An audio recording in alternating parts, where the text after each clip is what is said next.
I recorded the whole video. I forgot to mention Daryl Morey, but I just want to remind you guys before we start that Daryl Morey punted a whole season where Embiid ended up averaging 30 and 10 in the playoffs and was a plus 46 or something like that in the Knicks series. And without him on the court, negative 40. He punted that season because he wanted to sign Paul George, who is just washed and injury prone even more at this point in his career. Shout out Daryl Morey, and he was also celebrating after the fact like he was some type of genius. It was a really fun summer leading up to the draft, discussing who the Sixers should pick, should they trade the pick, all that good stuff. They end up drafting VJ. His first summer league game, he goes off.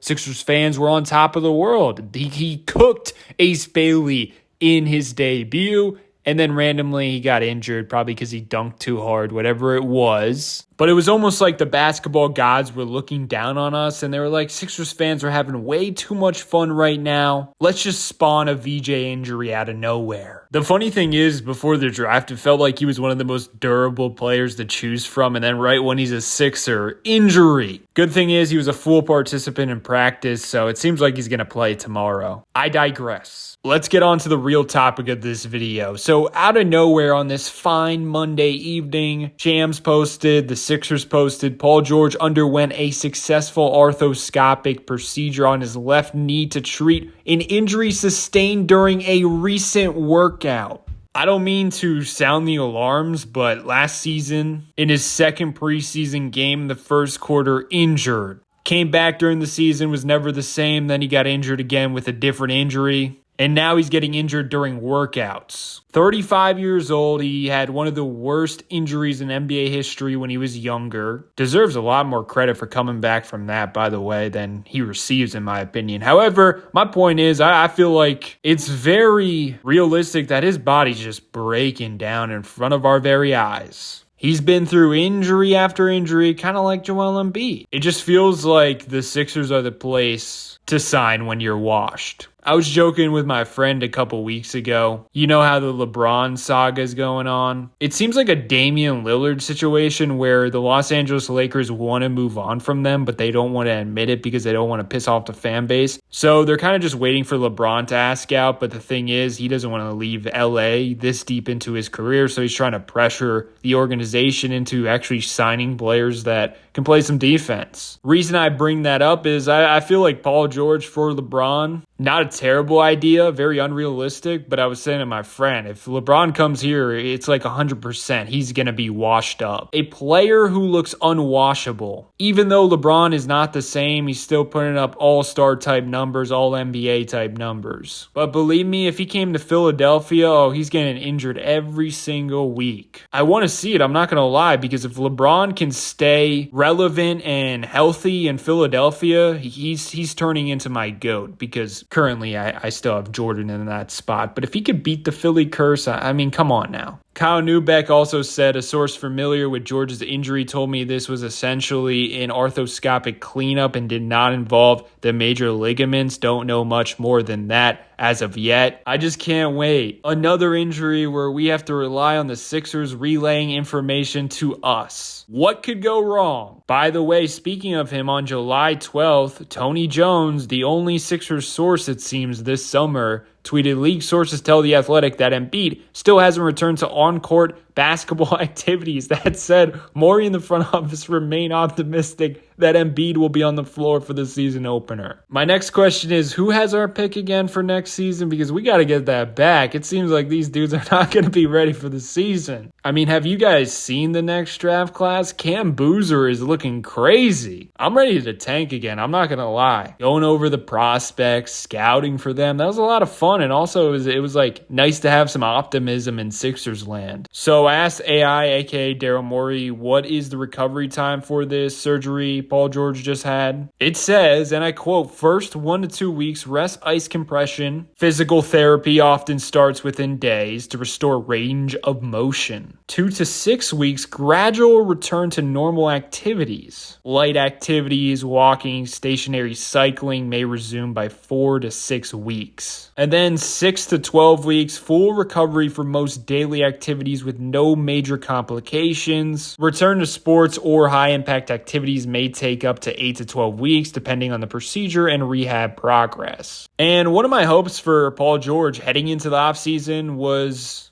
he's going to be able to get fully healthy from that finger injury, and he'll be 110% ready for training camp with his body right and ready to go. But that's out the window. Most likely he's going to be starting training camp not being near 110%. He's going to have to work his way there. Just a shame. Hopefully he recovers well. I feel bad for the guy because it just seems like his body's failing him and there's really nothing he can do. Getting injured in a workout where you got to get surgery? That right there is the definition of washed, low key. Let me know your thoughts below in the comments section. Have yourself a great day. Check out my other videos and peace out.